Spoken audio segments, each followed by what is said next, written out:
Obviously, we've never done this before. Nope. Hi, I'm Richard. I'm Jen. And together we're Richard and Jen.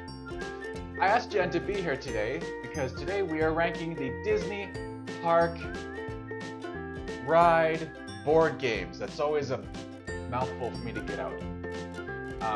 And the reason we even have these in the first place is because our resident Disney fan is, well, Me. yes. So, and that's why we even have them in the first place. So I thought, well, we have 5 of them. That makes a nice little ranking list. So I'll go through them and then let's go ahead and rank them. So here we are at the ranking video. So how about you start with your number 5? Oh, that one's easy. Number 5. First, I should explain why I have these on.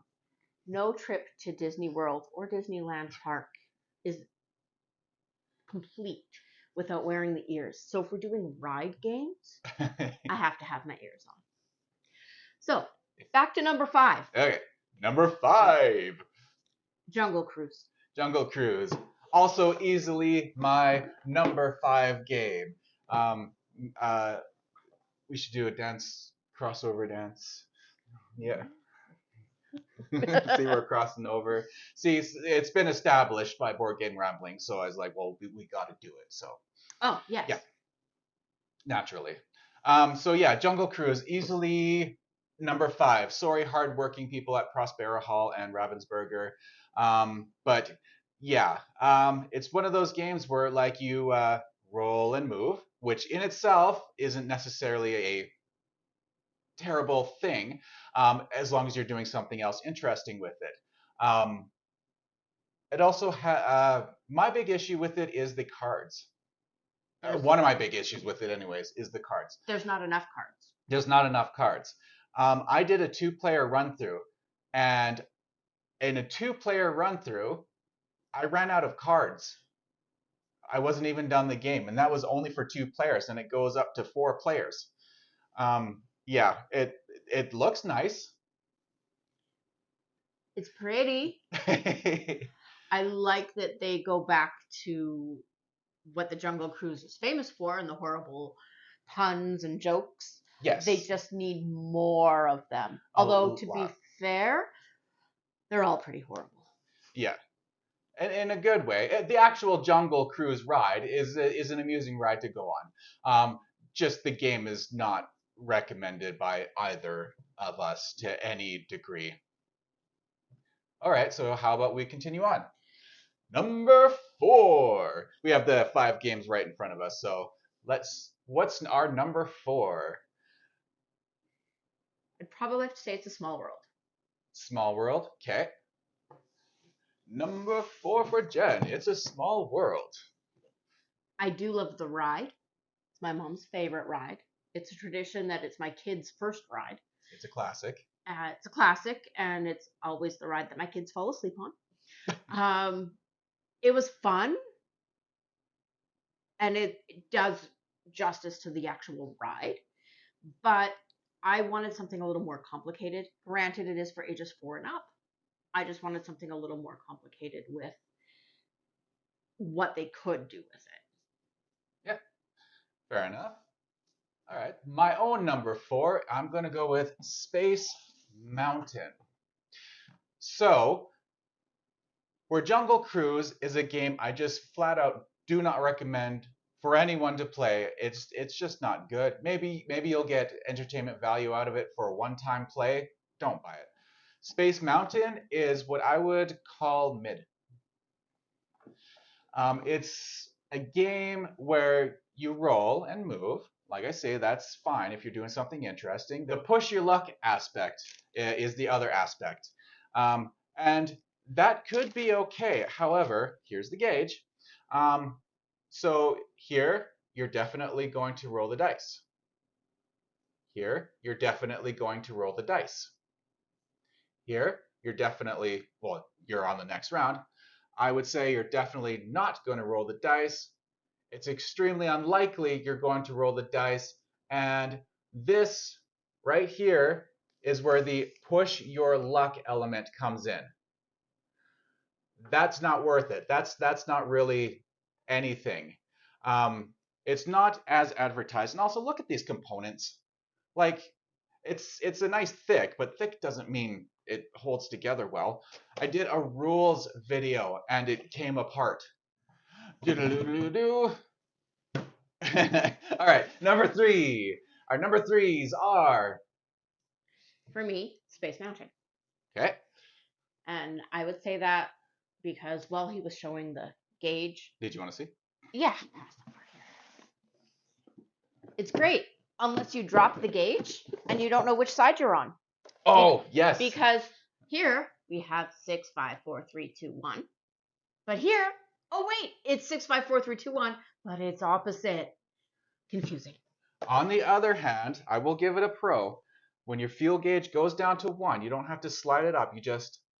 But she's right. You do have to remember that you are on this side, and it's been slid. But yes.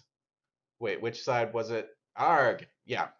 If your memory is like mine, you are going to need to definitely pay attention to what you're doing. That being said, I like that there's multiple components to it. So not only are you rolling the dice or you're pushing your luck, you're moving and trying to accomplish something. And you have different missions, and they can be in any different order because it's a random selection at the beginning when you shuffle the cards. And there's 5 missions of what you need to land on, and then there's also 5 ports that you need to land on. So I like that there's 2 different components that you have to do.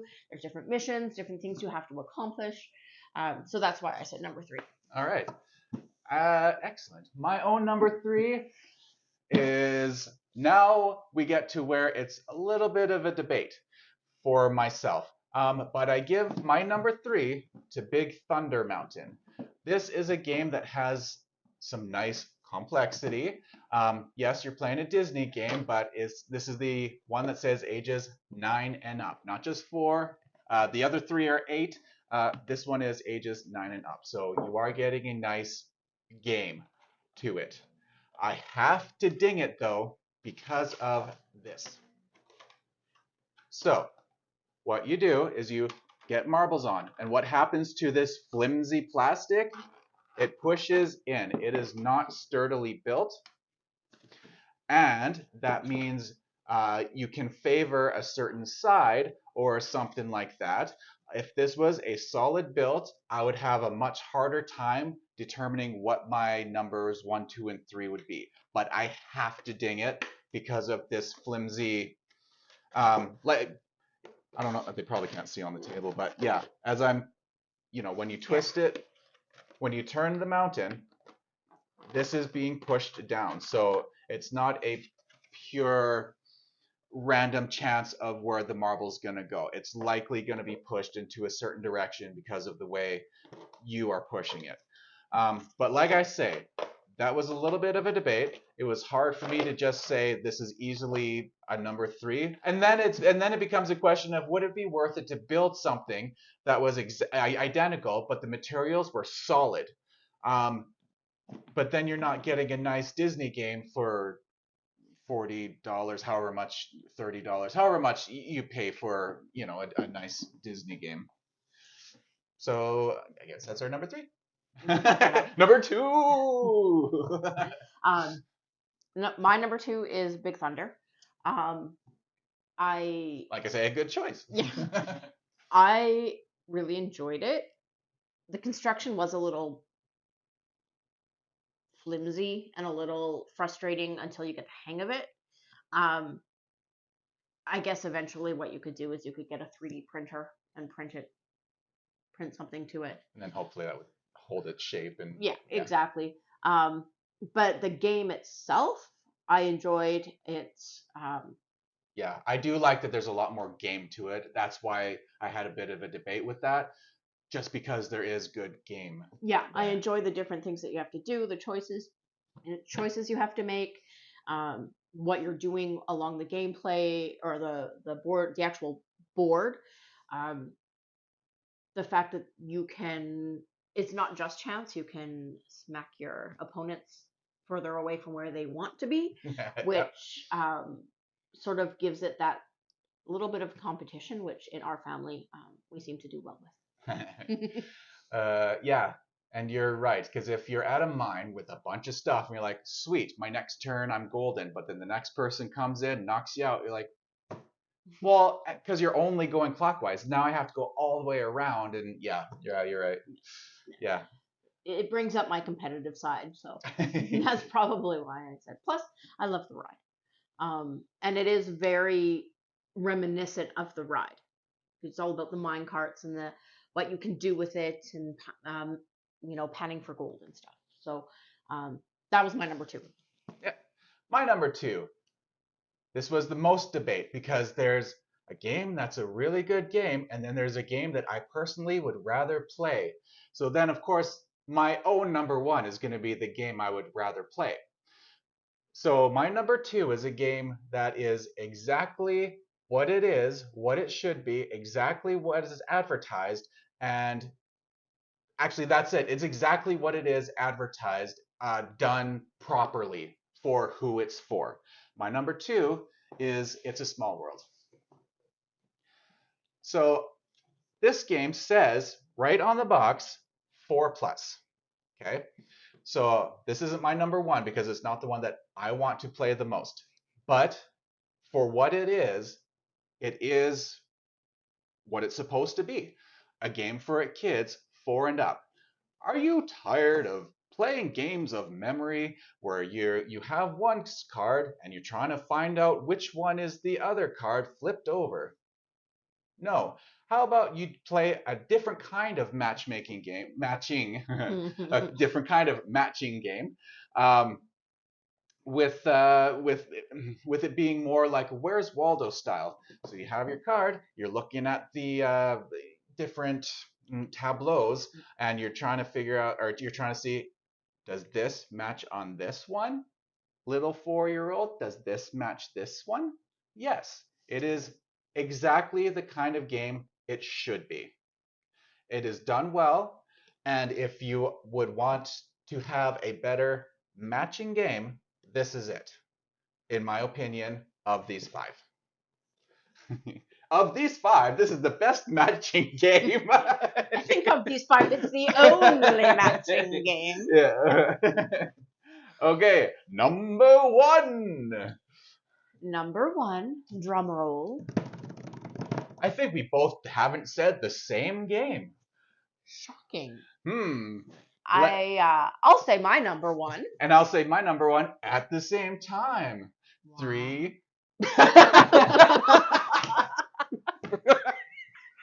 That didn't get off to a good start. Okay. 3, 2, 1. The Haunted Mansion. Woo! Yay! Background, I love the Haunted Mansion. It's one of my favorite rides. Yeah. Which is Disney merch, Haunted Mansion. If you want to go ahead and send some stuff, Haunted Mansion for this one right here. Yeah. Haunted Mansion all the way. Oh, yeah. I've always loved the ride, and it was the first game that we got. We actually got the Jungle Cruise and the Haunted Mansion at the same time. Yes, the same Christmas. Yeah. Same Christmas, and it was a very, I don't want to say very sad Christmas, but it was a sad Christmas because we were about 3 weeks previous, we were supposed to be in Disney World. In 2020. But COVID. So my wonderful husband here got me some ride games, and he played videos for us, and we got to go on the rides, and we got to do a tour of it. It was great. And the Haunted Mansion, one of my favorites, is also a great game. So there's a lot of things to do. There's a lot of, it's not really, part of it is luck, part of it is just strategy, but really sometimes the strategy is just, it doesn't matter what you do. I like the artwork. I love the hitchhiking ghosts. Yeah. They're so cute. Yeah, I'll get them out there. I'll get them out. So the hitchhiking ghosts are, okay, I'm weird. I say they're adorable. But they are. And the artwork itself, like the seance room. How do you not like that? Yeah. Okay, anyways. The seance room has Madame Leota in it, which is exactly what it should have, because she's the one, and it even has like her with all of her instruments that I could probably recite the whole thing, which I won't do. And it's placed dead center in the board, in the dead center of the board. If the dead center of the board, just like if you look at the inside of that, you'll see the stretching room, where they tell you to step into the dead center of the room. Drag your bodies to the dead center of the room. Can you tell I've been on it a few times? But the other thing is, there's a lot of different things to do. So you move, and you spin, and you collect, and you strategize, and you can battle, duel. Yeah, duel, yeah. Duel. Yeah. You can duel, you can, and there's rounds, and you don't know how many rounds you're going to play. Because Yes. you get your final round card, and you shuffle it in. It's one of the last 4 cards. Which one is it? You don't know. So you don't know how long the game's going to be, which severely limits your ability to strategize or makes it really pressurized.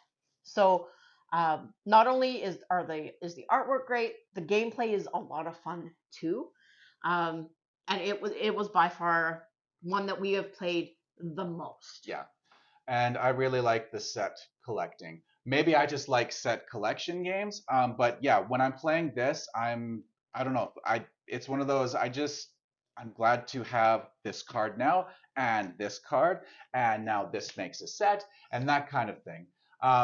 Like I said, that could just be because I like set collection, but I do really enjoy that aspect as well.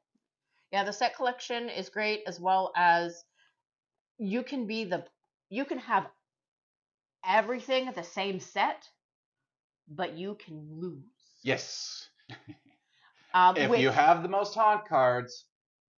And that's exactly what happened the very first time we played that Christmas morning. I didn't realize I shouldn't be getting all of this exact same card because I have to get rid of it all. I misunderstood a rule as well there. Yeah. But yeah, I lost brutally because of that and my own misunderstanding. But I would have lost anyways, I'm pretty sure.